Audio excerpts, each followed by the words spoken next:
Всім привіт, дякую, що прийшли. У нас сьогодні чудовий Алessio Valmor з Італії, але перед цим хотів би сказати, точніше нагадати вам, що у нас зараз проводиться дуже багато конкурсів. Також у нас завтра спливає дедлайн на воркшоп, який є безкоштовним в рамках фестивалю. У нас вже продаються квиточки, у нас запустилася третя студія навчальна, тобто у нас величезна кількість подій. Ось, і я вас всіх закликаю слідкувати за ними, тому що це дійсно дуже класні можливості для всіх нас. Сьогодні, today we have Alessio Valmor as our lecturer. He's an Italian young professional that specializes in strategic design and public spaces, and today he has an amazing lecture, I guess, and he will show his example of his work because he works at the bureau. And his works are I found them very nice. So, welcome. Thank you very much, and thank you all for being here. It's actually a big pleasure for me to be here and to join CANactions for this lecture tonight, but as well as for the workshop that is starting tomorrow. So I'm just going to present some of the works we've done with the Gayardon Bureau. That's the name of the office where I work in Italy. So it's a lot of slides, so I just hope I'm going to keep it quick and easygoing. If you guys find it too boring or too long, or start just yawning, and I'll make it faster.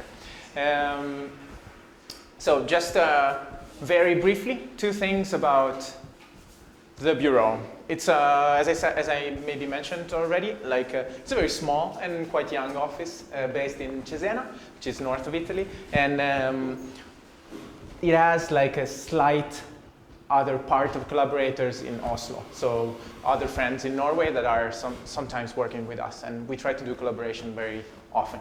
So very strange name, I don't know if you guys know of this Patrick de Gayardon guy. Does anybody know Patrick de Gayardon? Okay, then I'll just spare you the story. It was just a French, very strange story, a French athlete, kind of a stuntman in a way. So a guy that invented this flying suit, sort of a parachuting guy that was, but whatever, this suit was arranged and organized so that this guy could just drop himself from helicopters and fly over the ground just with this sort. It's like a wingsuit in a way. It's a bit of a sad story because this guy, after many years, he actually died doing this.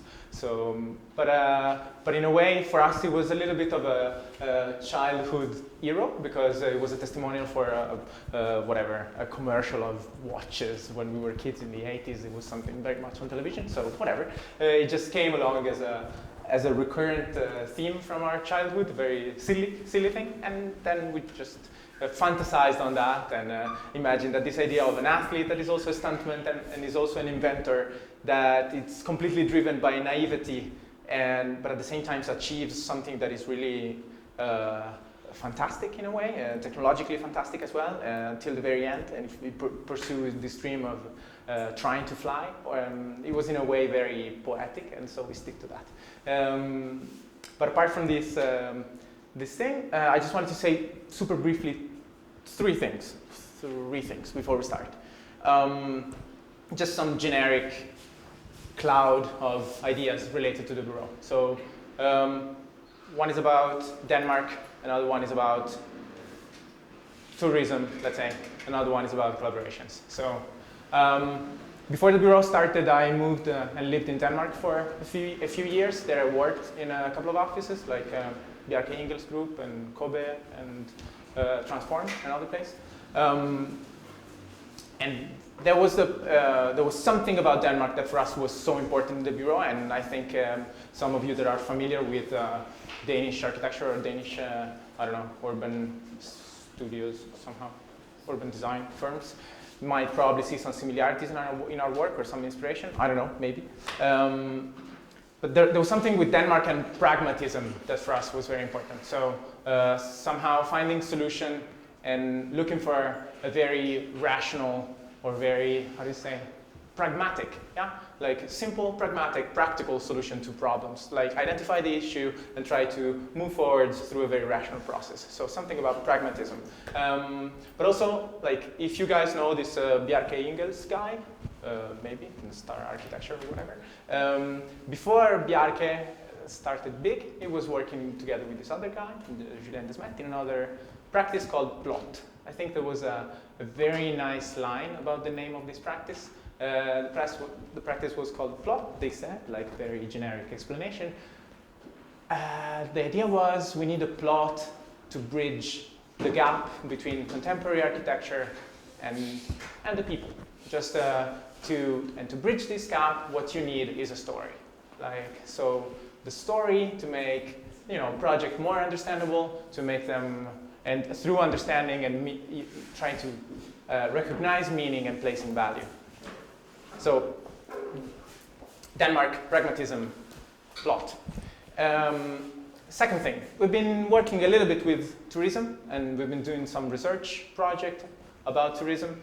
And there was one thing that's somehow, for us, slightly related to the research into tourism that stick to us, and we try to develop into the projects. And it's something that deals with collective imagery. So, collective imagery being, well, this means that it's taken too long. Yeah.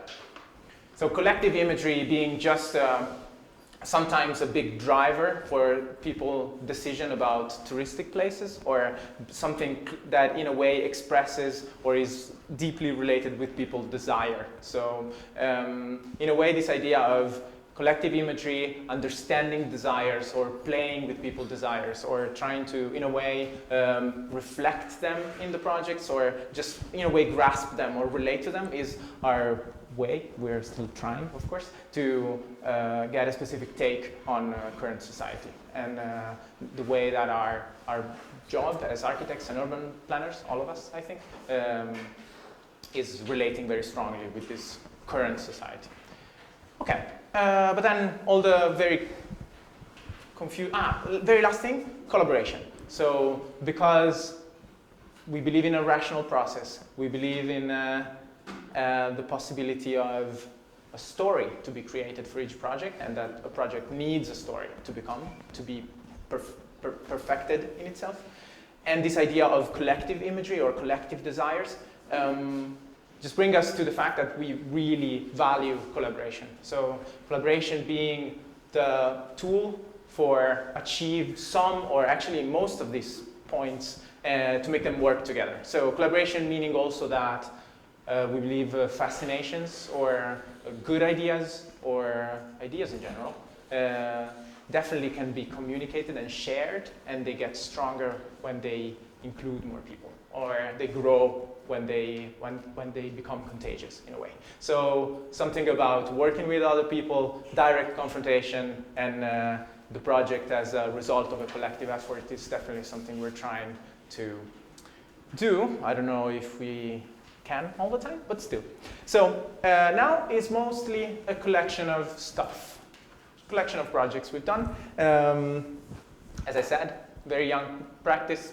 Unluckily, you're not going to see many realized stuff. It's just most of the time they are competition, and some of them went okay, some of them went well, some of them didn't go. But still, I think for us it was definitely relevant for a process, and I think the results are important for us, for our, of course, for the growth of the bureau. So here's a list. It's actually maybe even a bit wrong because we're starting with something that is not there. So Mima is Milano Marittima. It's a place on the, like a seaside resort. Not exactly a resort, it's more like a really small town, a touristic city in the northern Italian shore. And this was a project, like just a research project that we did and was included in La Biennale di Venezia during the 14th Biennale, the one curated by OMA. And it was in the section Monditalia, so it was this section about trying to portray the current state of Italy and analyzing and in a way just taking care of some specific either issues or locations or something that in a way refers to the current state of Italy.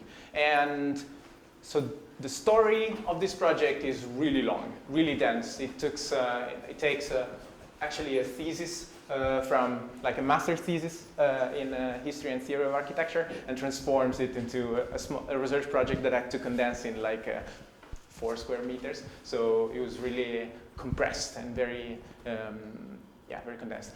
But in a way, it's called Dancing Around Ghosts, and I'm just gonna brief you really quickly through that. And then for whoever is actually interested in all the long story, there's stuff online and stuff on the website. But basically it was something like Milano Marittima was built as a machine for tourism in the very early 1900s, so the beginning of the 20th century. And it's called Milano Marittima, that in Italian means Milano at the seaside, or Milan at the shore.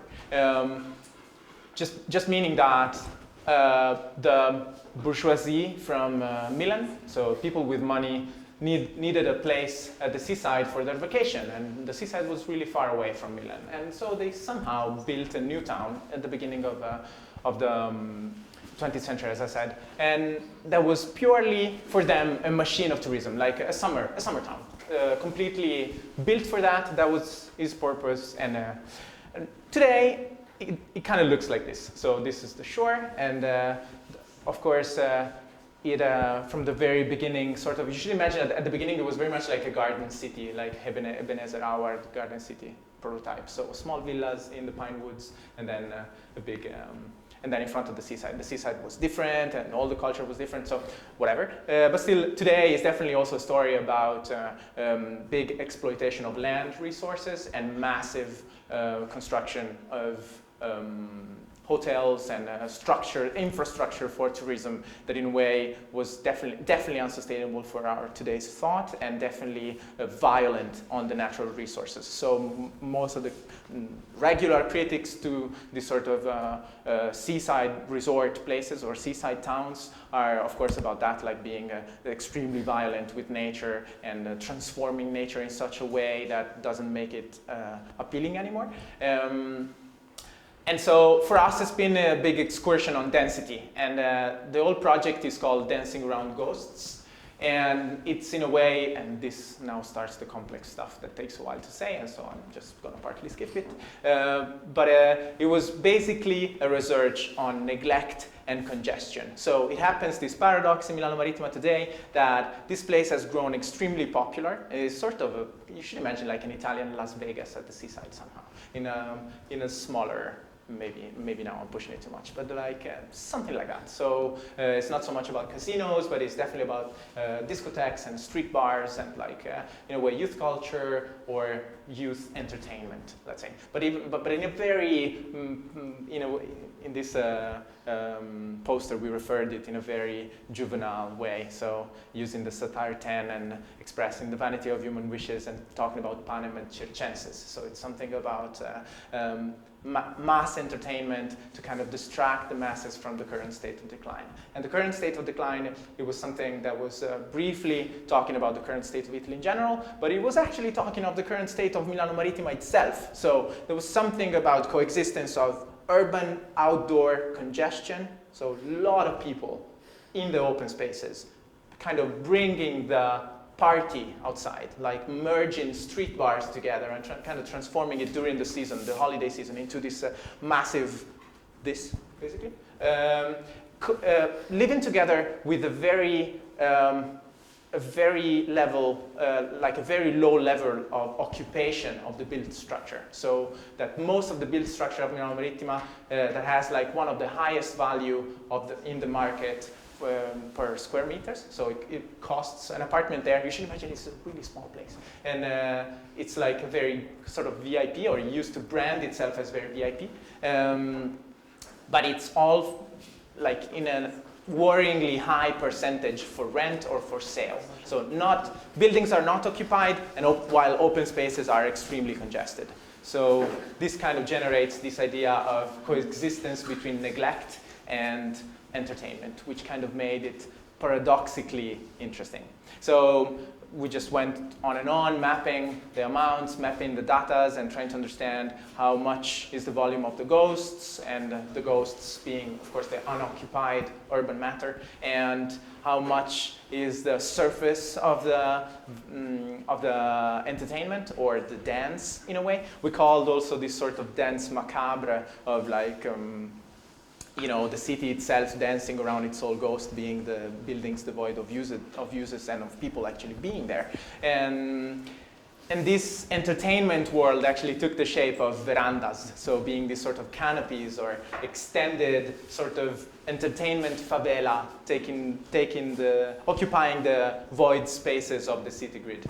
And this became a small diorama theater, so with just layers. These are, in a way, the 3 levels of the city. So you see the ghosts being the ghosts being the abandoned building from the old past, or also the big touristic residential construction of the 60s and 70s, and all the generic hotels. And then on front, you have the in-between red layer being like all the new street bars and entertainment facilities happening on the street as a sort of either mobile or just like flexible disappearing units, and solidifying almost like another city underneath, like coexisting with the void in the back. And then you have the pine trees that are, like it was in ancient time, like a very big pine tree, and someone is doing stuff in Dropbox.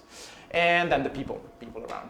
And so it became this small theater, and as this sort of neglect, distraction, collective desire, open space congestion, and built mass desertification, it became our research into something that OMA calls urban thinning. And that was it. So we move on to more drawn stuff. This is a project that we've done for Maxi. I don't know how many people here might be familiar with Rome, or with, of course, Zadid, but Maxi was one of the main contemporary art museum in Rome. It was designed by Zadid, and he started curating this program together with MoMA PS1 and some other places like Istanbul or stuff like that. Istanbul, Seoul, and I'm missing one that I always forget, which is the YAP program, being Young Architecture Program, something about young architects having a place, another young architects competition, and possibly designing temporary installation for the museum garden during the summer. If any of you is familiar with the MoMA PS1, it's basically the same thing, just in Rome. And so we were selected, 5 participants. There's no brief, basically. They just say, hey guys, we want something that deals with sustainability, that is temporary, that it costs almost nothing because we have no budget, and in a way involves water and relax. That was it, literally, like this long brief. And so we said, okay, we try to understand what to do. Imagine that the site is very special in a way, because it's just the garden of this massive institution, and you're in a way dealing very close with this I don't know how many of you, I mean, right now she's not here with us anymore, but still there might be mixed feelings about Zadid architecture, but I can assure you, like, from real, this is absolutely an architectural masterpiece. Like, and so, in a way, it's a bit scary, like small, young practices dealing with the big masterpiece just in front of you, and then, you know, Italians have this sort of paranoia with context, so it's like, oh, what should we do, and say sorry at the beginning. But, okay, so kind of no brief, architectural masterpiece, what do we do? And we start with water, being basically just one of the items that was selected in the program. And so we kind of start with symbology, and we kind of understand that in Rome, or maybe pushing it a little bit, but in Rome there's a specific role of water in public space, that if you think of the Rome of the aqueducts being like the main, you know, ancient Roman construction building, creating the water infrastructure and bringing water to the center. Also realizing that during the papal Rome, so during the popes in the 15th and 16th century, all of the ends of each aqueduct terminated with like a fountain or a big square. So it was like a celebration of urban infrastructure, of course, but also of power. So there was, in a way, this very strong statement connecting water to power, and in a way water to art as well, because most of these fountains were also, of course, the majestic outcome of people like, I don't know, Bernini or Borromini or these famous guys. And so in a way, public spaces, fountains, and this kind of interesting connection between power and art. And so for us, this kind of starts, you know, being a possibility. Okay, so maybe they ask for water. Water has this kind of very important feature in Rome, or very important role, urban role in a way. So we have the institution, we have the garden, the square is already there. It's just about creating a contemporary fountain, or imagine what it could be, a 21st, the XC century fountain. And this was the first story. The second story that we just completely stumble above is called, and we stick to, is called the story of the lakes Snia. So Snia was a factory that was producing viscose. I'm not sure if the term is correct. It's kind of viscosa, yeah, whatever, in the old times. And then it got bankrupt during the 60s, got completely abandoned. The site was really big and quite central in Rome, just outside of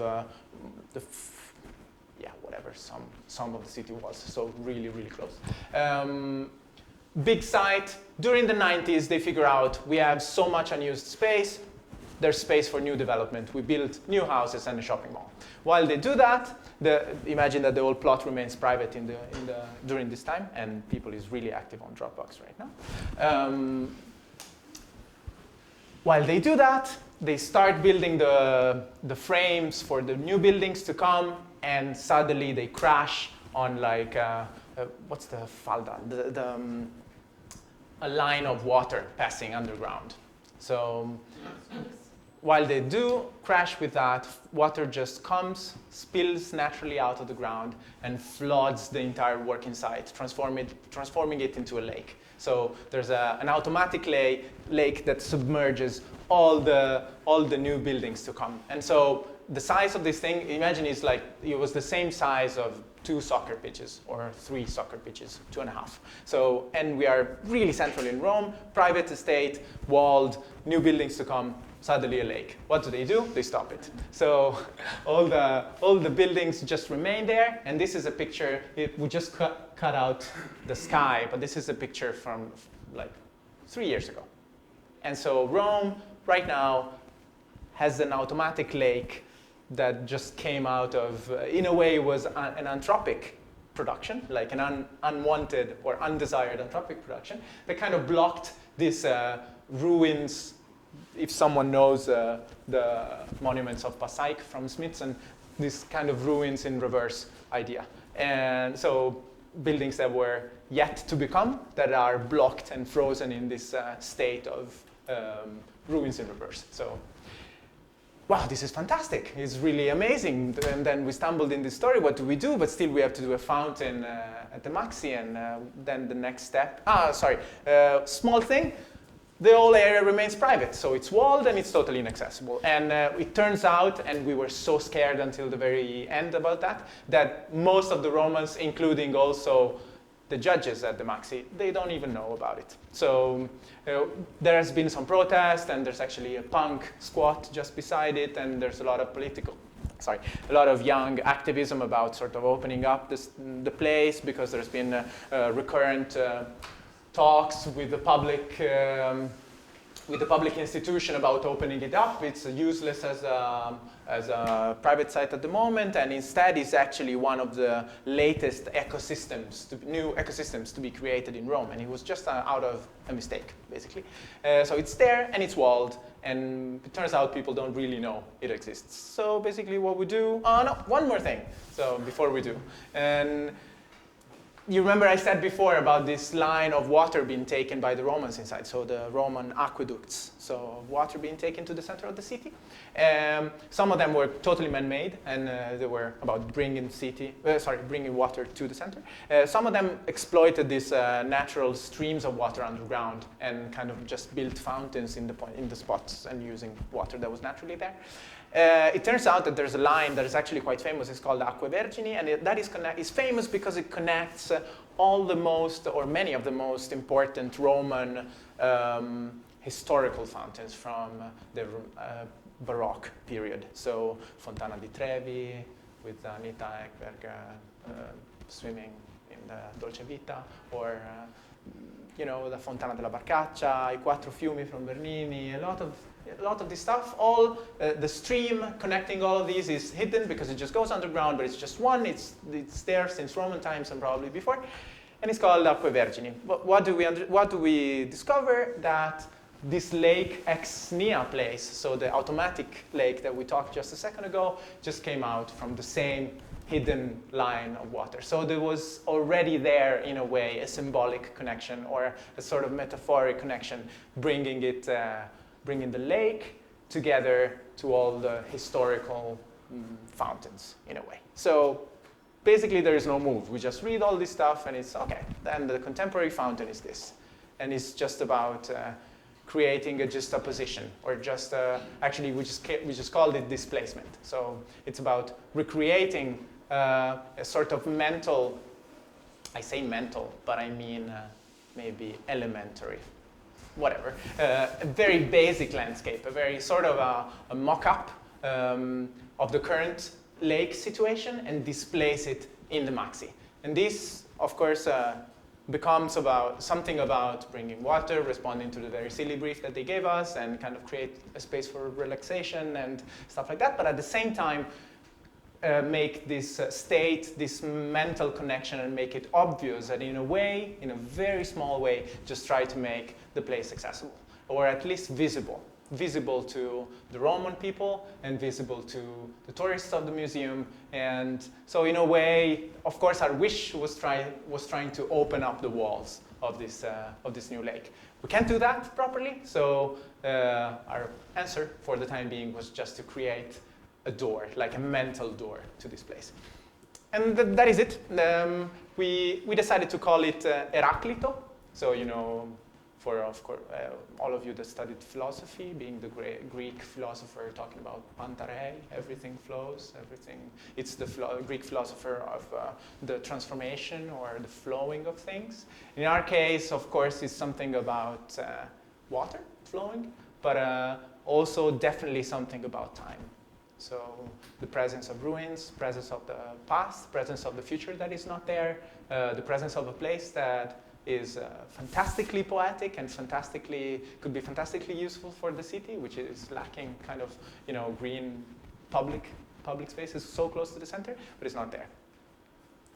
I mean, it's there, but it's not accessible. And so that is that.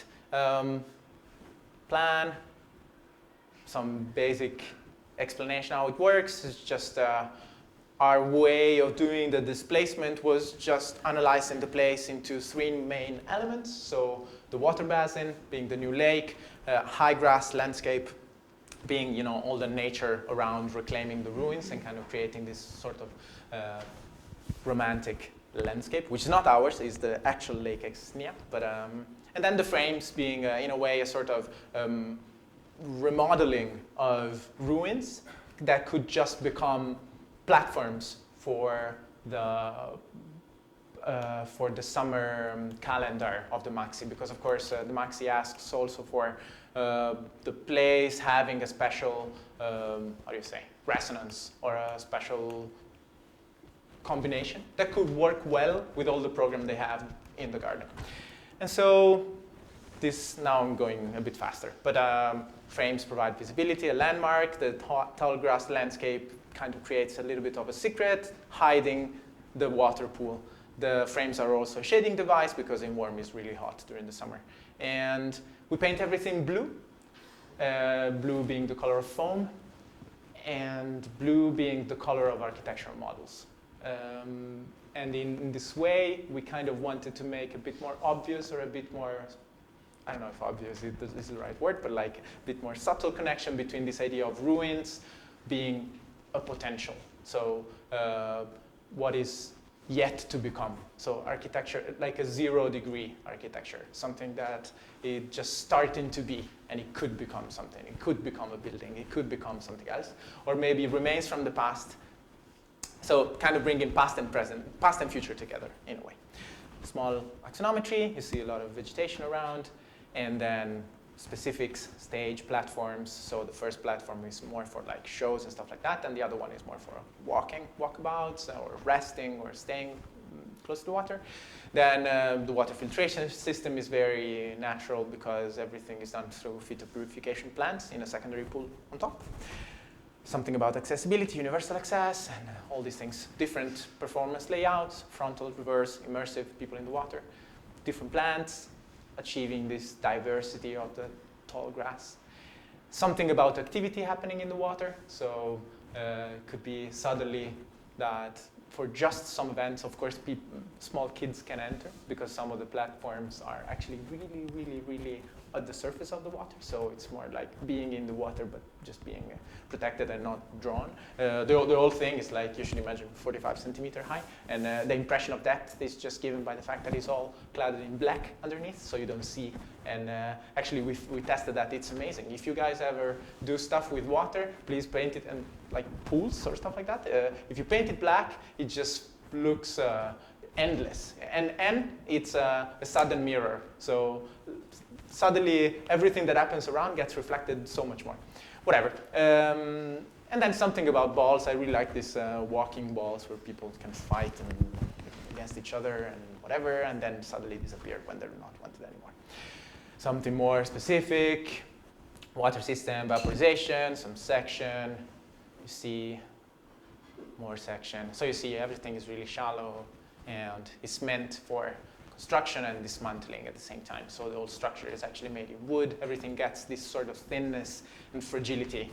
And we kind of like that as, in a way, related also to what we were saying before of these ruins of the past, but also ruins of the future. So it becomes more of a landscape for, we used to call it like a landscape for the mind somehow, because in a way, it does many things, but it's also a bit useless. So, you know, something about mental appropriation. View from underneath, constructive axonometry, the basement, tall grass landscape and pool structures, images. Ciao, ciao. Cradle to cradle structure, everything can be dismantled. All the materials we get at the end, we can sell it. And that's new life, because it's just wood being mounted on each other, and it can become something else, like, I don't know, a blue table or a blue chimney, fireplace, I'm not sure. Whatever. Model. We didn't win, unluckily. We didn't win, it was too bad. But still, we really liked the project. I think it was nice, and we liked the other participants' project as well. I think it just wants something that was very good, but much cheaper than ours. So, you know, that's how it goes sometimes. But this time, instead, another water project, and it went really nice, very unexpectedly nice. This time we won. Imagine a similar project times 10 in scale. So this is the case. It's Austria, and it's a former, it's actually a very particular site. In this place, the site does the project very much. So imagine these conditions. Now we just go forward. Okay, imagine these conditions. So outskirts of Vienna, 10 kilometers away, 15, something. Another new suburban development called Wiener Neustadt, so new Stadt of Vienna, new city. Huge natural reserve that comes out during the first decade of 2000. So it's it's in 2000. So it's really somehow recent to us. I don't know how young the crowd is tonight, but it's quite recent, of course, as a natural reserve. The importance of the natural reserve is that it's a massive wood, and this wood is also important for birds' diversity protection. So it's about nature, but not just plants, and also birds nesting, stuff like that. So huge natural reserve. The site was a former landfill, so they were trashing stuff there, of an aluminum cave that was just beside. So imagine, aluminum cave, big trash dump with all the stuff for many decades, and then suddenly this gets included into the perimeter of this gigantic natural reserve. That, of course, blocks all the possibility of new volumes or new development in a way. So the brief in this case was, okay, guys, we have this condition, we have no idea what to do. What should we do? So it was something about the brief asking for programming the site in a way. And for us, it was really interesting. We love programs. It's something, in this case, it was really required. So it was really the focus of everything. I'm not sure, I'm of course, like, whenever you explain the project in such a short time, and also you are Italian, so your English is, okay. It's hard to condense, all the actual features, but you should imagine that in this place there were other water basins that were just there playing the role of small lakes for new suburban residential development. So like small lakes with suburban villas all around. So you really imagine at the very beginning that this was in a way what they would have done if there was no natural reserve. So you fill it with water, in a way, and just build small villas around, or you just build some villas around. In this case, they couldn't do it because of everything I said. And so what to do? Okay, the what to do part, in this case, it was this combination. Let's look at the VVV thing. So something about natural resources, production, so something about doing things with the site. And at the same time, by making it attractive or by some means, trying to create an attractor for people to go there. And maybe by the fact of people being there in the site, connecting it to the wider system of a possible tourism of the natural reserve. You imagine a massive wood. So just the need of a small attractor or an extra attractor should in a way easily, or could in a way easily reinforce the bigger scheme of a natural environment. So nature, natural resources, some production idea, and that in a way could be also connected to tourism for knowledge, and then leisure and Freizeit. Sorry, of course it was Austrian, this was not translated. And so if you think of the loop, maybe positive loop on one hand, there's also this idea of the attractor that should in a way attract the three main important things in this case. So research, so knowledge, doing something new, experimenting, and possibly transform this experimentation into investment. So private investment, the money of people building it, or someone that in a way could earn something by doing this and making it real somehow. And then an attractor for tourists who then have an extra possibility of enjoyment of the site and the bigger picture of the natural reserve. 3 steps. The steps are very, very easy. So renaturalization. So something about, you should imagine there's just these tall trees, woods just all around, and suddenly there's a hole in the site. Sorry, small side note. We discover, like 1.5 months since we started the competition, we discovered from the jury that was really low in giving us material, that the level of the site is actually -9 meters from the line of the border. So of course we had a completely different project at the beginning, because suddenly if you were thinking of any path just going straight into the site, suddenly you could, because you had like a 3-story building excavated 9 meters downwards. So what to do? It's like, okay, maybe we just trash everything and we restart. But you somehow imagine that the idea of the pool kind of comes with the idea of the hole. So there's a pre-existing excavation, a pre-existing crater somehow, super artificial crater because it's rectangular. And so step of renaturalization is something about blurring the edges. So edges becomes natural again. Very basic operation of transforming a landfill into something else, and renaturalization of border. So maybe in some other cases it would have been complete renaturalization, just planting trees all over. But the soil is actually partly polluted, and that's the reason why no one in the bureau is building this thing until the next 10 years, because there's a recuperation, chemical recuperation of the soil process that is going to last 10 years. But still, we hope things will not change in the next, and then we're there in Austria 10 years from now. Anyway, so renaturalization, blurring the edges, planting trees. Sustainable production, aquaculture. So something about this lake is not just for looking, but this lake produces. It produces mainly one thing, which is a spirulina algae. The second thing is something about fish production, and the third thing is a small, tiny vegetable production that is mostly just used for the circle, the positive circle of feeding the fishes and, not feeding the fishes, but it's just within the circle. But the main outcome of this thing is this spirulina algae that is something that can be, it can become. There's a lot of promising things about it for alimentation, for feeding people, and something about health food and stuff like that, being transformed in pills and whatever. So, aquaculture. And another thing that revealed being a bit positive for the project was that Austria has particular investment on aquaculture, on promoting aquaculture. So it was something about doing something in here for the project, and in a way just saying, hey, you can use those investment there and just make it here. And the final part is, okay, new trees, water pool, and promenade that goes around and just makes it accessible. So of course you need an infrastructure also to go down this 9 meter. You can just do it with one, unless you do it massive staircase.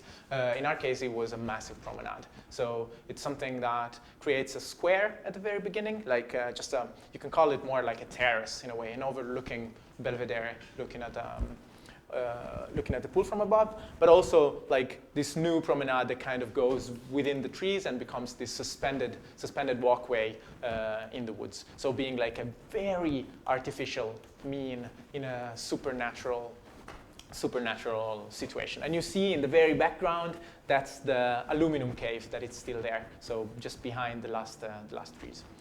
Okay, it took too long already, and this is the small axonometry, spirulina cycle, and the stuff of the project. And just another view, so the view from below. And of course, as all the reserve was about birds, the woods, but also birds nesting thing, we decided to put some birds' houses and some small birds nesting platforms, so that whatever is this natural heritage that is there and is mostly unseen in this huge, you should imagine a huge, thick forest. So for people, this bird's aviation thing, you need either a tall platform, a tall tower to be able to see them flying. But in this case, we were somehow exploiting the fact that there is this huge clearing in the forest, and suddenly the flying of birds just becomes more obvious. And placing some small attractor in the water maybe could bring them closer as well. So that was it. Another project. Now we move to Norway. Are you tired? How's it going? Good? Okay. Now we move to Norway. Okay, now you're going to see this project, and then we see the next project, and they're kind of the same. You should just imagine that this one is more funky, and it goes like up and down and folded surfaces and stuff like that. The other one suddenly becomes more Neue Sachlichkeit. It's very German basic, German flat, German rigor. And I like both. I don't want to say whatever. The first one is more crazy, my favorite. No. But it's just to say they're really similar, just this kind of a twisted version of the same. Okay, so this was a church. Sorry, maybe I didn't mention this at the very beginning, but you're just going to see a lot of public spaces in this lecture. So that's what we do. So it's mostly, yeah, whatever. So the brief in this case, it was something about the church square in a really small town in Norway called Kragerø. This small town has, like many small towns in Europe, the problem of people going away. and so the population age raising really high. The case of Gayardon tried to counteract with a policy of attracting young people, actually attracting artists. And they were, this is just in the town policy, and they were, the story there they were placing for that attraction was like Gayardon as an heritage, as an art place, because it was the place where Edvard Munch was, it was his birthplace, and also his summer house place. So there is a Norwegian tradition for a Norwegian connection with art. We want new artists, we want new young people, because otherwise this town is going to die. And we attract them in a way through this. So we would like something that, of course, has to be in front of the church, but at the same time, something about art, something about youth culture, something that could, in a way, transform the regular Norwegian cuteness of a small town. So you should imagine, you know, all wooden hut, very nice, placed in the wood, and fjords, and this sort of Gothic Norwegian cathedrals being a small community. But the brief was really bold, really like, no, we want youth culture, we want change, transformation, metropolitan attitude. There you go, guys. And so we said, okay, we just go for it. Okay, the project is called Urban Painting. At the beginning it was called Urban Canvas, but then you will see there's a little bit of a linguistic issue that made us turn, and it's called Urban Painting, which is, I think less nice, but more proper to the idea, I would say. So there's something really basic, but quite fun, or quite, I think dumb and fun is good for me. So it's called painting and not just canvas, because they're not only a canvas but also a frame. So there's a canvas and a frame making an urban painting, being the two main objects, or the two main elements actually, that make the space operate. And now I'll stop being silly and be a little bit more serious. The idea is that, of course, is again a platform. So a sort of a special place within the public space that could become like a stage for event, or could become just a slightly different place where action can occur. So an activity platform. Like, so the folds are not just an aesthetic move, but we would like to claim, or we would like to think, that they're very much related to the plurality of stuff that could happen inside. And as there is a canvas being the sheet where people can do stuff on top, there's also a frame being just the perimeter of that, and working on a completely different part of the site, which is the actual churchyard. You should imagine that this part of the site is actually in a wonderful position. Is the top of a fjord going down to the water, and so there's a beautiful overlooking potential of just seeing like this amazing Norwegian landscape from above, and just beside this neo-Gothic beauty. And so we said, okay, in this case, then the frame just becomes a promenade. So it's just a flat rectangle, you should imagine, but that on one side it touches the actual level of the square, and on the other side it just remains suspended and just offers this sort of viewing platform to the landscape in this kind of new Norwegian tradition of viewing points of the roots, Norwegian roots, and blah, blah, blah, blah. Other story. So this is it, in a way. So the canvas, small Jackson Pollock there, saying urban canvas. So brush strokes, activities being the element that creates art in the city. So it's not about, just get this is very stupidly metaphorical, but it's not so much about bringing actual art on the canvas, like art is life in this case. It's about making the place active. It's about bringing people there, making it lively again, making it attracting users, different users, new practices, stuff occurring in the square. And the frame instead is the viewing machine. So small Olafur Eliasson there, small, whatever, viewing machine. So. Do you need to pay for it? No. No. Luckily, no. Publicly enough. But so performative platform, contemplative promenade. And so the promenade in this big view, I think the beauty of the view, if there is any beauty, is just about the landscape that is there already. What we do is just planting a couple of trees at the beginning, taking out some other trees because they were blocking the view at the beginning, and just placing this small metal element overlooking out. And then also a small staircase, which is maybe not that small because this part was not reachable otherwise. Canvas principle, something about, this is not exactly about whatever, it just says that the folds are universal access, so you can still go up. It's not about climbing. Preserving existing trees, so they have holes so that trees can still remain. Sun exposure, Nordic people love sunspots. You're going to see also in another project, something we learn in Denmark. We just put it every time we work, so just the same. But it's literally something about sun exposure and facing south, being there, hanging out with a beer. Sun is basically what you need. Sun and maybe a beer. But and then panoramic view as well, so kind of looking at things in a little bit of a different way just by being literally elevated. But then also programmatic variety, we would like to think. So dance performance and small tribunes around, or an open air cinema, or sports field that can just work just by bringing in the devices. And luckily enough, in this very Scandinavian tradition, ice skating during the winter. So everything freezes out and you just ice skate around. That's very common, everybody does it.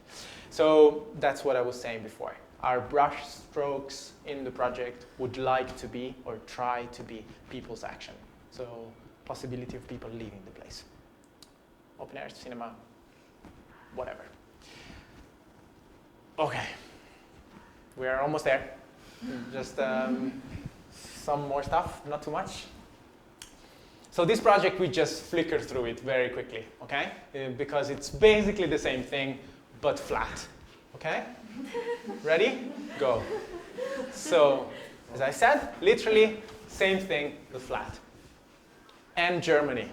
So in this case,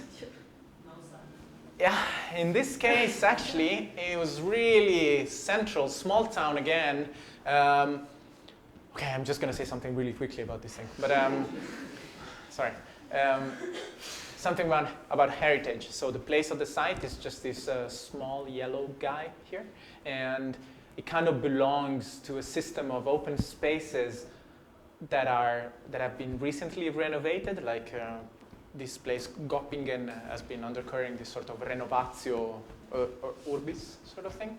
And so they were asking for a new public space project in here. And so in a way, we were thinking, okay, we should in a way relate, or we could in a way relate to the others, just make it like a stream of connected public space.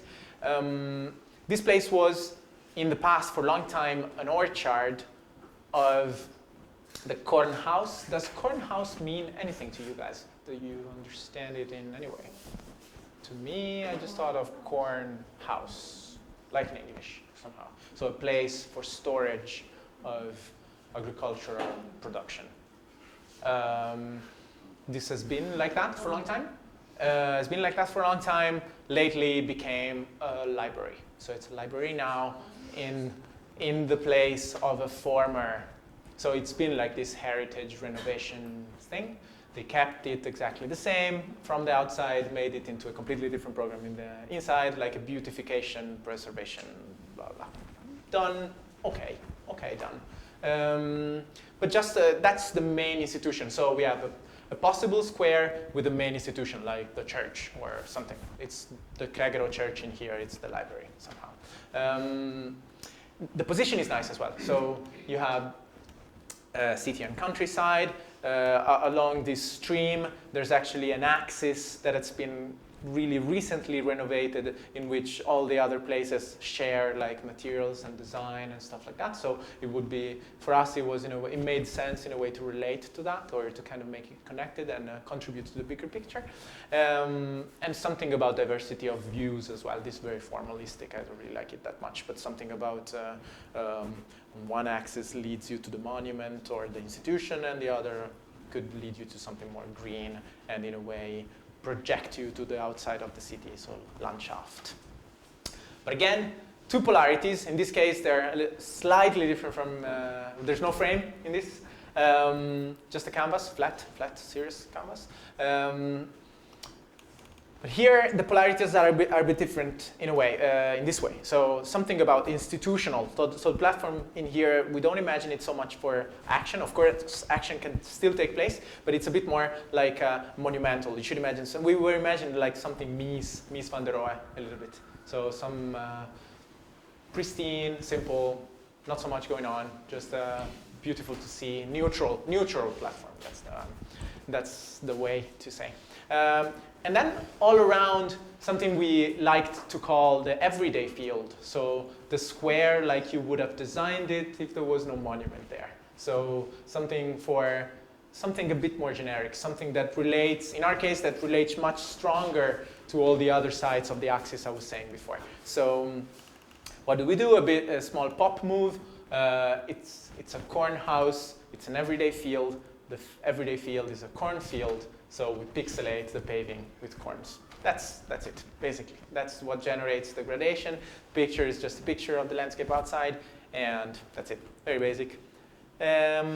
Something about the programs. So this kind of becomes, sorry, I think it's really basic, but so 2 elements. One becomes the square. We just call it the square. Everything is the square, of course. There's no building that we add. It's just flat stuff. But one is, we refer it to as the square, and the other one we call it the podium because there's one step up, very small. But the materials are very different, and the nature of this place is, in a way, tries to be a bit different. And so you see very geometric on one hand, or kind of completely void with a Miesian step leading you to the entrance, and some of the programs and some of the stuff happening inside instead, like the cafe, tables and chairs, small water sparks, water streams, how do you call them? Miruardo. And then line of trees, linear bench. Very simple, very simple. Diagrams about how to do it. So the 2 polarities, including vegetation, everything is permeable to flows. It actually enhances flows, like trying to collect all of them and kind of unifying this square with kind of the same figure, the same material, and the same pixelated surface. And then potential spaces. So when you do landscape and public space, void is always a potential. When it has, maybe the right something nice about it. It could be materials, it could be borders, it could be boundaries, it could be sizes, or it could be the programs around. But then void has always a potential. It can become something. It can remain void sometimes and just be there. But in other case, accommodate, accomplish, and host different things to happen. Again, mirror door, linear bench, stuff. Square, platform. Small, tiny things. Then there was an extra part of the brief, and now I'm going to run through that super quickly. But they wanted something. This, to me, sounded really odd. And that's probably one of the reasons why we didn't win this time. It sounded really odd because they wanted new facades on some of the building on the square. And this, to me, looked strange as a requirement, because you should imagine that it's like kind of a small town in Germany. And around the square, there was already this sort of diversity of built mass. So there was some, like, you should call it like generic, old traditional hut, kind of, like former Germany wood structure with, yeah, I'm going to show the image. But like traditional heritage of old-time construction, countryside, small development, and some more modernistic building, and a parking facility, so like a big parking story, whatever, multi-story parking, yeah. And of course they wanted somehow to have new facades on the rationalistic parts, and to me it sounded a bit like, why?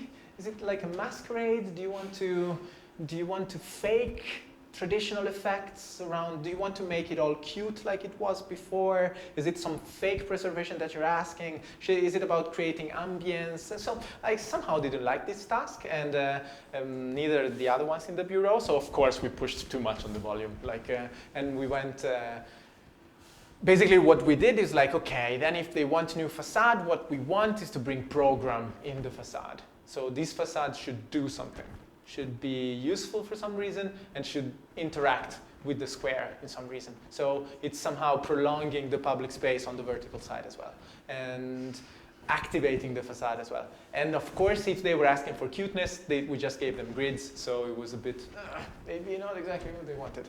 But so a regular grid interpreted in various ways prolongs the life of the interiors onto the building's elevations. And I said interiors here because it's a bit about prolonging what happens on the square on the facade, but of course it's also something about prolonging what happens inside the building onto the facade in some cases. So I'm going to explain briefly how.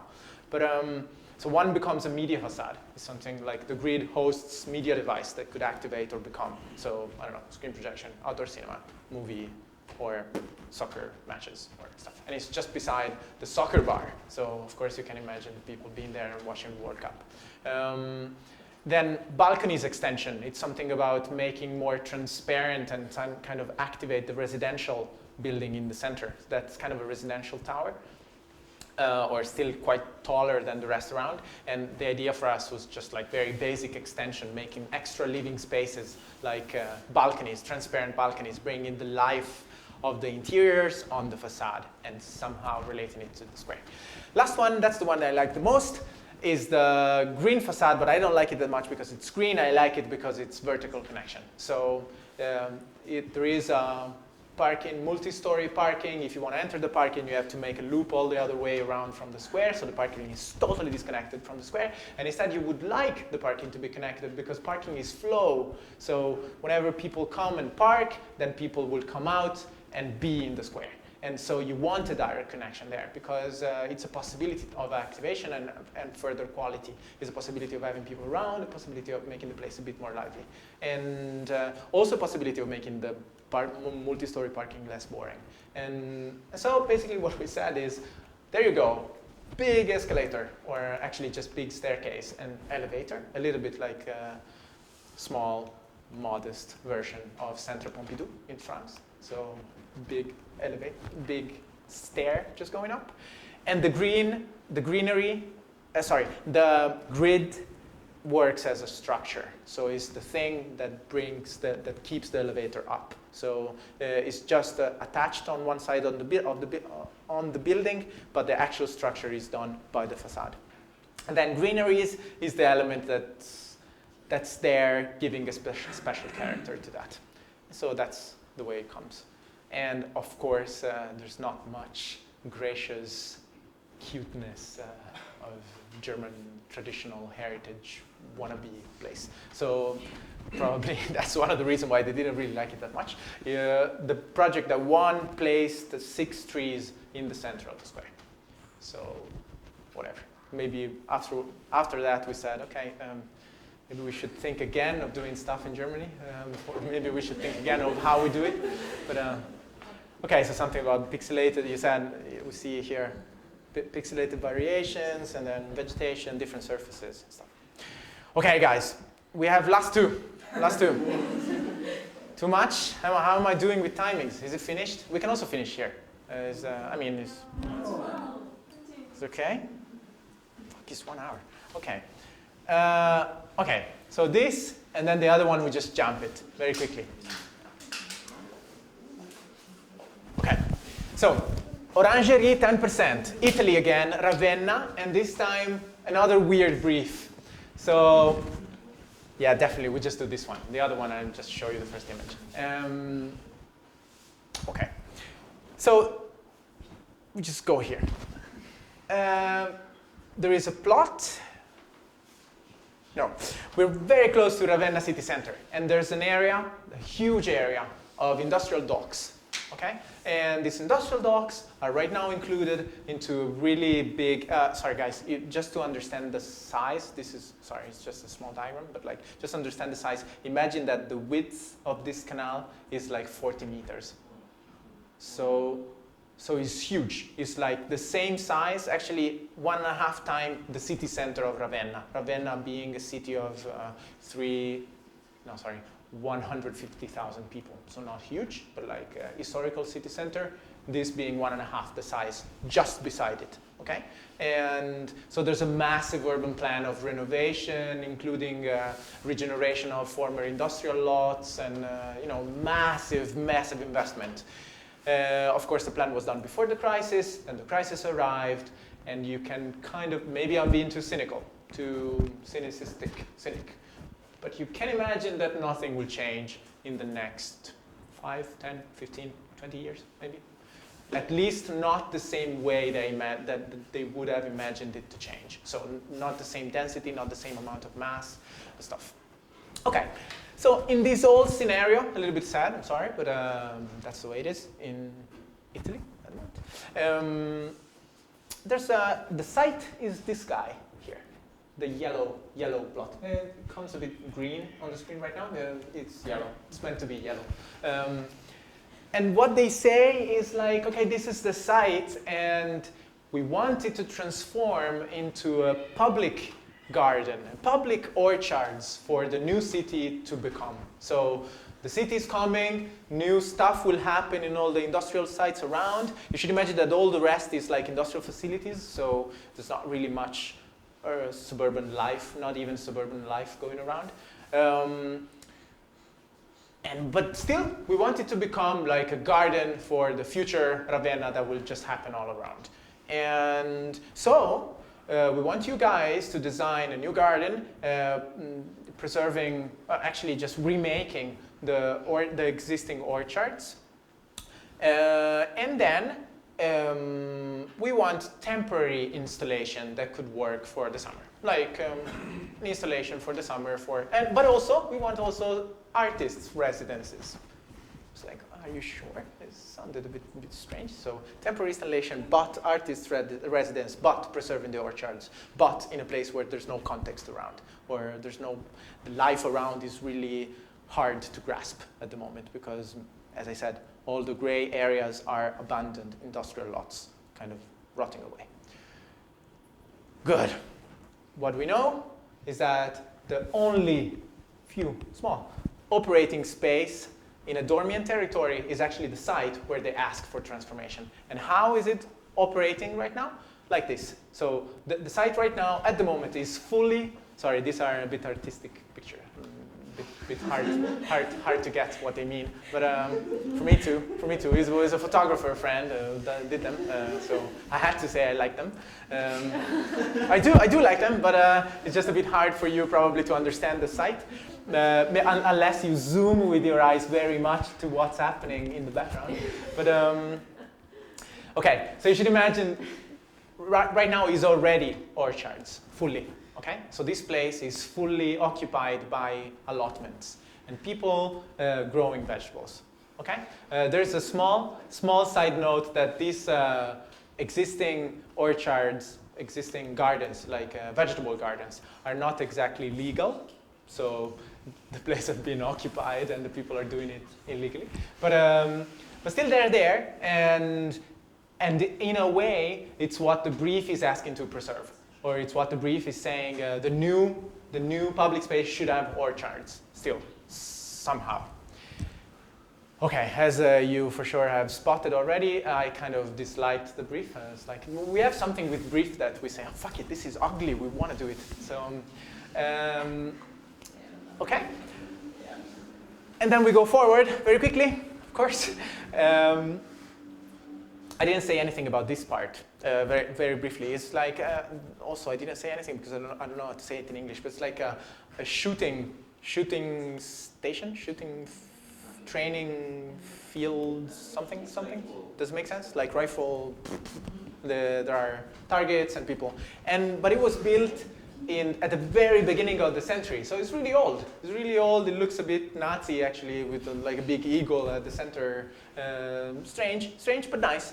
And sometimes they're doing stuff that, like, there is a cultural program in there. So the shooting station doesn't exist anymore as a shooting station. It's just like a ruin of something that was there.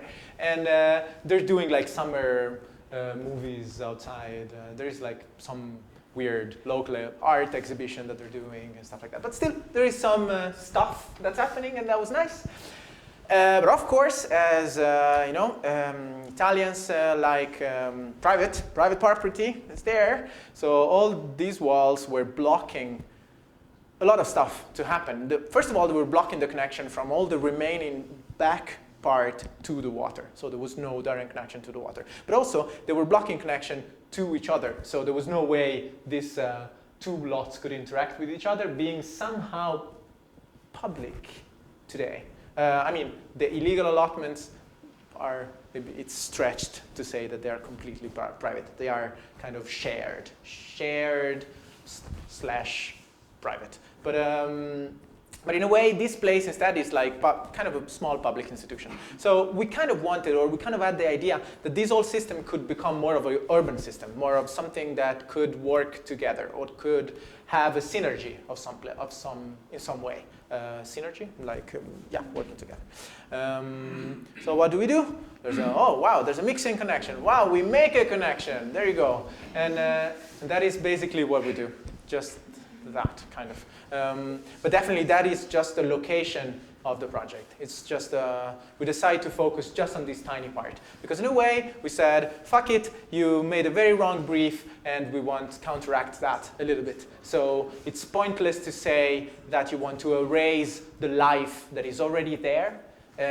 You want to dismantle a fully operating place and wanting to remake it fakely for a future city that is not going to be there for the next 20 years. So what do we do now? For now, we focus on real, actual preservation. And we say, no, there's no way we're going to redesign more beautiful orchards, kicking the actual owners away. And so we save 90% of the site, kind of exactly the way it is. No redesign, no beautification of that. It's just that.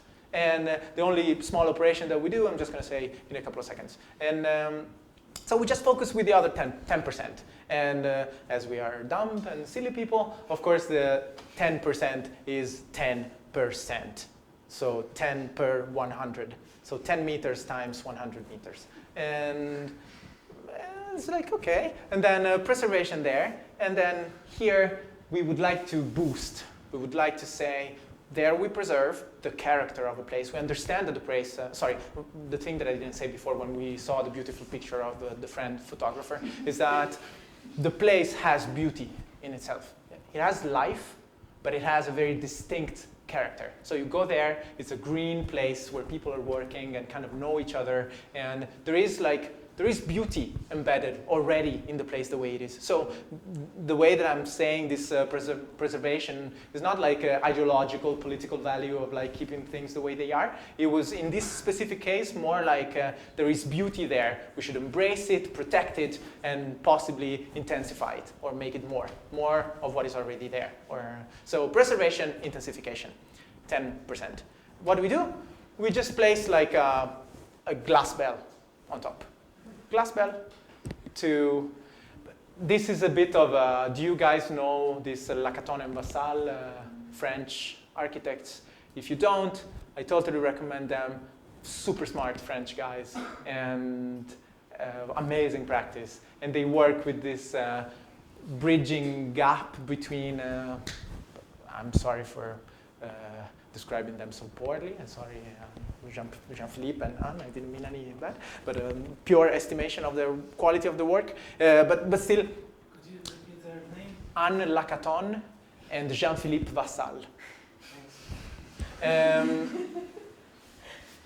But really nice, totally recommended. Please, guys, have a look at them. They work with this thing of like cheap, super cheap operations to transform urban environment and produce like new architecture out of transformation, and sometimes using cheap material coming even from the agricultural field and stuff like that. So the reference to them in this case is about polycarbonate and cheap glass house material and stuff like that. But still, I just wanted to say I really like them, and it's total recommendation, whatever. Still, another thing that struck us and that we thought it was really nice, it was this idea of like placing a glass bell and creating kind of a microclimate in which new human activities and plants could kind of coexist and be together. And this kind of generating a sort of plan livre, or like an open plan, in which instead of architecture, you have vegetal buffers. So instead of walls, instead of partitions, instead of rooms, instead of stuff like that, you just have plants that kind of creates this very smooth and subtle transition among different programs. So it's not so much about compartmentalization, so subdivision and like bento box stuff, so box beside another box. In this case, it's more about possibility. So it's somehow a building, but it's treated as a square.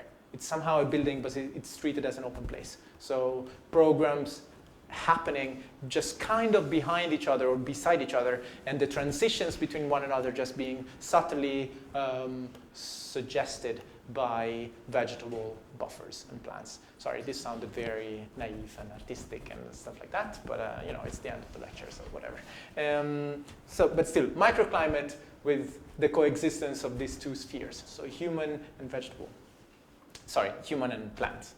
And so there's a tradition of the lemon glass house. It's something that in Italy as well, it was something that rich people were doing during the Renaissance. So like a suburban villa or a suburban palace, a big garden. Think of like smaller versions of Versailles in Paris, okay? Like the archetype of the Versailles garden is something in Italy they were doing its small version kind of just a little bit before, and then some Italian architects were like Bernini arrived to France and exported this as a very good habit for kings. And so kings, the king of France decided to do it amazingly big. But the point is orangerie, and that's also the French name, or lemon glass house, that most of the time in these gardens there were small fabrics, or fabrics means another thing, small built stuff, where they were growing citrus plants.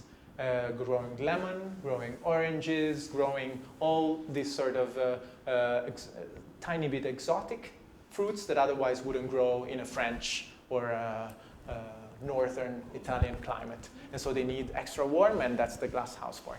And so we said, okay, then it's a glass house. It's a long glass house with stuff happening inside, being a little bit orange and lemons and new plants, but also being these new actions, new programs, and new things that could actually happen, having this sort of protected environment that could somehow boost like a social condenser sort of thing. And then this is just the 10%. So we are inside this glass house, and there is stuff going on. So you should imagine, as it's kind of an interior space, then the whole project is done with furniture. So you just build the dome, like in a Buchmeister Fuller small version. You build the dome and you furnish it. And furniture is already a device to suggest program or to suggest what could happen. And the small boxes are the artist residences that they were asking, so small boxes for them. But still, you see, like they have like an open roof because it's not going to rain in, and everything is protected, and everything is inside, and everything is polycarbonate, like it's actually done as a glass house, so you can grow stuff and vegetables, and all the plants. They're there, they can grow, and they can be sold. So it works like a greenhouse production. Sorry, I realize now I said glass house many times. I also meant greenhouse. Actually, maybe that's more accurate. Greenhouse, made of glass, polycarbonate in this case. Okay, so that's the element that through the fact that it's completely open or openable in many cases, it kind of bridges, or it becomes the element that would like to bridge by the way it's placed, and by the openings it bridges and creates an urban system of all the other plots around, so connecting the shooting whatever with all the preserved orchards, and possibly, this would be a bit bold, extending on the water and connecting it even to the water. So all of the elements of the site kind of brought together in one single thing. That is basically just a glass roof or a glass bell somehow. So all the programmatic thing that could come and whatever, they are in a way unified. So site, this is the shooting, whatever. This is it looks very sad because it's black and white, I'm sorry. But still the orchards in here, then the street, the docks, and the docks that have, again, another wall, so you can't really reach the water in any possible way. So the orangerie is also the way of bridging the gap to the water with small staircase, and finally renting canoes here, so you can at some point go around on the water with your own canoe. So You see, that was the diagram at the beginning, very basic, 10%, 90%, and that is the project. So 10%, 90%. And with two different strategies. So the 10%, we just seen it. It's this orangerie thing. And the 90%, what we do is actually just opening all the small dead ends of the existing paths and just leading them up to the water. That's it. So just opening doors and creating a more permeable system of pedestrian networks. That's it. And inside the greenhouse, all these other things, protected environment, climate control, and glass belly intensity. This is, I'm sure you got it because you're still very awake, but the intensification character, of course, deals with the vegetal side. So you're growing plants inside like you're growing plants outside. You just do here in a bit of an intensified way. And we just wanted really much the fact that this thing kind of blurs into nothing. You almost don't see it. And whatever you see here, we kind of wanted the image done a little bit like a collage and done a little bit ugly as well. But everything you see, so there's no Photoshop, is kind of no Photoshop. There's, yeah. Kind of no Photoshop. Everything you see around, it's the way it's now, okay? It's the now condition. And what we have done, it was just like masking a little bit this guy in the background, and that's it. Okay, another thing that we kind of liked, and then we're kind of finished, the season that this thing is working. So they were asking for temporary installation, blah, blah, blah. And of course, they were meaning the summer. Good season, no rain, good weather, stuff like that. What we try to do is, no, again, summer is already a good season for the site. So the site already works during the summer. It's already there. People are there growing vegetables, and that's great. So we don't want to counteract that. We possibly just want to extend that. So the glasshouse becomes also a device to extend the life of the site during the year. So it works much better in the mid-seasons when it's not that warm, and it kind of creates like a more, you're protected from rain, and it creates a warmer environment. So even if it's really cold outside, you can still be there and co-work with your friends, or be there and join the yoga gym that is at the beginning, or be there and being an artist and think and do art in a way. Or maybe you can just go at the shop at the end and buy marmalade. That they do.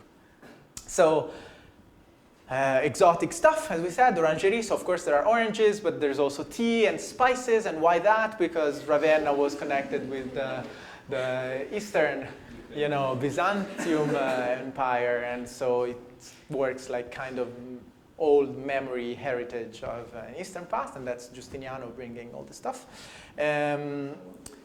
Spices and citrus, but also activities, as we said before, so new programs, activities, and leisure, culture, retail, and then different faces and all the activities in Italian, so that just to make sure that none of you understands, but whatever, and that's really the place, and again, the activity, and you see small boxes inside, and everything is treated like a big open plan. And then finally, the renting canoe thing. Axonometry, structure, super basic, collage. Okay, now this, I just give you one image, which is this. Okay, maybe two images. So this and, no, this. Okay, so this is a project we're doing now. It's actually second phase at the moment. It's a big competition, so we've been really lucky that we were selected among the finalists. Very lucky and very scared, of course, scared as hell. And that's why I was a bit busy and didn't focus too much on the workshop that is going to start tomorrow, so far, because I was working too hard on this. No, I'm kidding. I'm focused very much on the workshop. But I'm just going to say something really briefly. But so we are again in Norway, Oslo. I think this project, whatever, I don't mean specifically our project, but this competition, the brief, instead is a completely different case in which the brief is extremely well done. Is super well done, super forward thinking, super probably something that you guys in this school would definitely look at as a positive example of like sustainable intervention, sustainable development, green future for cities, and activating public space in a aware, energy aware, socially aware, integrated, possible way. So all the possible good things that you can think happen in an urban scenario, they're in the brief. And they say we want forward-thinking solutions for you guys for making this thing real. And we were, okay, let's try. And Northern people, Norwegian people love their landscape. And they do love it that much that sometimes they love it even if you fake it and if you do it again, small version in an urban scenario. But this was a case, so we are in the outskirts of Oslo, and it's a small community with a lot of actual social integration problems. Imagine it's one of those places. Do you guys know from the Arke Ingels the Superkilen project? He's done it in Copenhagen together with Topotech. It's another recommendation. So if you guys have time or interest, it's called, the name is quite easy to remember. It's called Superkilen. Intervention in Copenhagen. Amazing project. So somehow some of the issues are similar in this case as well. And but yeah, as it's the end of the lecture, so I'm not going to dig too much deep into it. We just say that there was a river. The river is not there anymore, and we try to make it work even if it's not there. How do we do that? We just work with different states of water, and we create small landscape, small outdoor landscape that deal with water in a different chemical state. So there's the cloud part, the flood and fjords, so like a tidal waves square, and then something we call an iceberg. It's not really made of ice, but it just works as a sunspot, so it melts maybe during the summer, I'm not sure. It's just a folded plane. And then there's an old thing about traffic that I'm not going to say. I just say it next year if you invite me again. So thank you so much, guys. It was a pleasure. Thank you for resisting this long.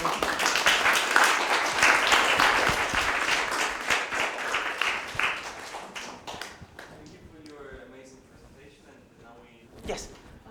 You very briefly mentioned that architects in Italy are have a phobia for surroundings in heritage. They're overprotective of heritage. Yes, exactly that. Also, sorry, there was a small hidden personal biographic note in that because I studied in Florence. And it was beautiful, of course, and beautiful living in Florence. If you guys didn't go to Florence. It's a beautiful place. But the architectural studies there are a bit, in my opinion, that's just my opinion, but heritage and past in Florence is a golden trap. It's a prison. It's like, it's definitely, you know, Florence was New York in the Renaissance. Okay? Literally. I mean, also in terms of density and in terms of cultural production and in terms of relevance, like international relevance.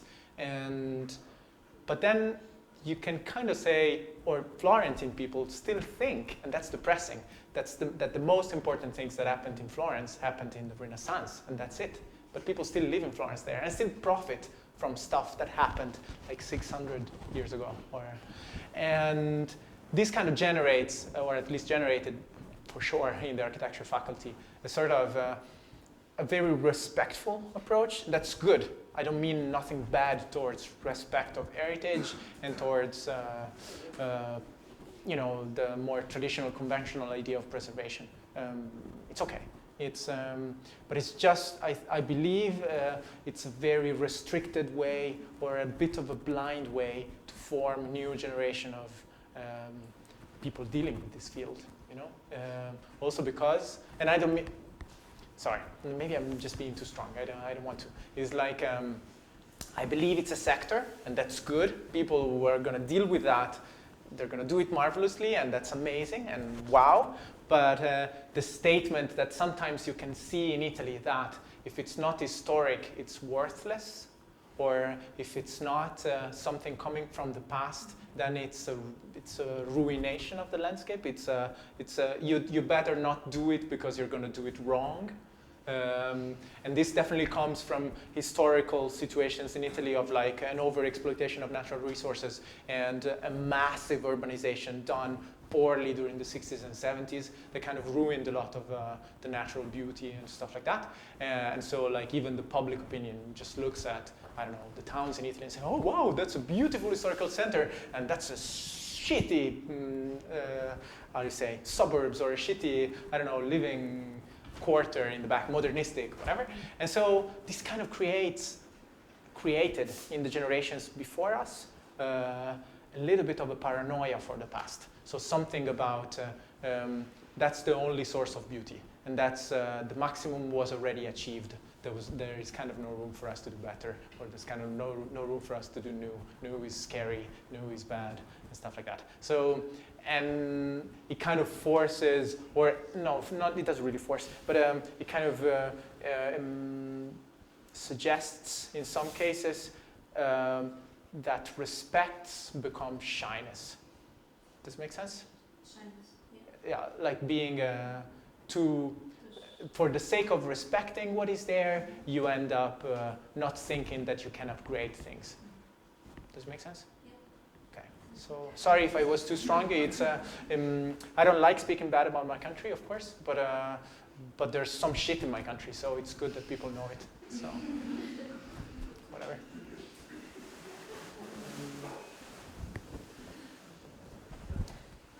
Yes. Thank you very much. I really liked your ideas, how you play with the nature, with the landscape, with the senses of the places as well. And I want you to answer this question: how you avoid the situation when, for example, you put some kind of I don't know, like a canvas, or like you open up doors for the public space. But how you avoid the situation when after this interventions you have something not used or not occupied by people doing activities there? So what is the how do you do some people out there? This is a great question. Great question. And to be 200% honest, I'm not sure how to answer. Really, like honestly answering to you. And this I believe has to do with something. Okay, now if I sound too abstract or too strange, just let's rephrase it, let's restart. But I believe that especially public space projects should deal in a way, or there's something about the evolution of the discipline in that it's also about including governance. Does it make sense? So that sometimes I can totally understand what you're saying. Yeah, exactly. So something about suggestion or injection of life, injection of events, something about promotion of things to happen. Maybe it doesn't happen all the time, and it's not necessary all the time. I mean, for sure it's not necessary all the time. But in some cases, maybe just the landscape project could be not enough. And so there's definitely a good role played by placing extra programs. So programs that could work, like there are very simple, very basic activation programs like, I don't know, cafe or leisure programs. That's easy, you know. Or interacting more with the programs around when there are already good programs in the built mass surrounding the public space. But then I think that the ultimate answer to this question has to deal with this sort of dark terrain between public space project and public space governance. So I believe that there is a territory of better implementation in this. And if I should state an example, I'm sorry, it's an example not of the Bureau because we're too young and we didn't build very much yet. So I can't state we did this, but then it's shitty after 3 years. But a very good example of the combination of these two, in my opinion, another reference for whoever is interested, comes from Ecosistema Urbano, Spanish guys, and they did this project in Hamar, Norway. And the project was divided in two phases, and the first phase was actually about this. So it was all about the design of the square is the activation of the square through management. And so what they did was building a small glass house in the square, moving the studio there, and involving local population and local inhabitants in the activation of the square, in actually not just activation for the sake of activation itself. So not just, oh, we play football, then the square is active, we're happy, we made our day today. It was really like creating a worldwide network about how to include knowledge in the project with just one single square in a small remote town in the north of Norway. So they built up a university network, creating lectures like all the ones that you're having here, for example, in the square, outside the small glass house. They built like an internet platform where people could interact. They were themselves there. Making sure that things are happening and the artist can be involved and do things. So I think in that case, it was fantastic. But you can also see that at some point they decided into a project at the end of the whole thing. The project, I'm not even sure if they built it or not, but a little bit of the magic of that moment is a bit lost. It just remains in the memory of the place. So to me, that's why I don't think I can answer fully to the question, because I believe there's still a little bit of darkness, at least in me, that I would like to further develop. About how to make sure that activation continues, or that the positive sides of activation continues. For now, what I still believe it's good is giving the chance, so making space for stuff to happen, so using the voids for that, and giving some devices that could work as suggestion spots, or suggestion elements, or stuff that could induce things in doing things. Third, but that's just a poetic, naive, romantic side, it's something about meaning. So if in the project you're able to include a story, or you're able to place some embed meaning, or attribute meaning to a place, then the place becomes relevant, or it can become more relevant. And then it doesn't matter what happens inside, but still this can be a connection for the users, a connection for people inhabiting, and some strengths that the place can have in future generations. So that's why I think stories are important as well, and that's why I think the project also has to deal with this more ephemeral, immaterial thing about meaning. Yeah, sorry, this sounded a bit metaphysical maybe, but yes? So you showed really good examples of making a public places from nothing, basically. But could you tell a little bit more about the fact-finding? So coming from this brief to the ideas. Yeah. So do you speak with some, I don't know, locals, or with some professionals, or with friends, or just drinking coffee and just dreaming? So how it goes? Yeah. Okay. Again, I have to answer a bit with a sad side note. Like, I would like very much something that still I'm not doing, because I blame the fact we're too young, too poor, too small, too whatever. But it would be super nice to make this, and please excuse my European English, super nice doesn't make any sense, just fantastic. It would be fantastic to have this collaborative approach, including more and more people contributing to the project. So more experts, more locals, so making the dialogue wider. But I have to say, to be fully honest, that it's something that most of the time, as they are like open competition or small competition, we're not able to do each time. So actually most of the time we can't just do it. And but still we place a strong importance into analysis. I think analysis, and that's also Italy to me. It's very Italian thing of, I don't mean that only Italians do it, absolutely not, but just mean that in Italy, as it somehow relates to this paranoia of the past I was saying before, that what is there must be investigated very, very much. The fact that I believe is that context is not just physical context. So it would be so nice to expand our idea of context into a social context, into personal context sometimes, into different, Manzia and Tunon, they call it different landscapes that make the layers of a specific place. So we try to investigate those as well. So not just the buildings that are around, how do they look, or the topography, how it is, or how much green is around, or how much public space already exists, or it has to become, or the story of the place, if there is something interesting or beautiful or particular, special about the place that happened in the past, or so not just, I lost the thread of what I was saying, I'm sorry. But I think it was something about analysis is really important, and the other thing that is really important for me personally, this is my personal obsession, is dialogue. So I strongly don't believe into authorship. Like, to me, it's actually something I try to reject. I know that sometimes it just comes, from the fact that we are individuals and we have our own ideas at some point.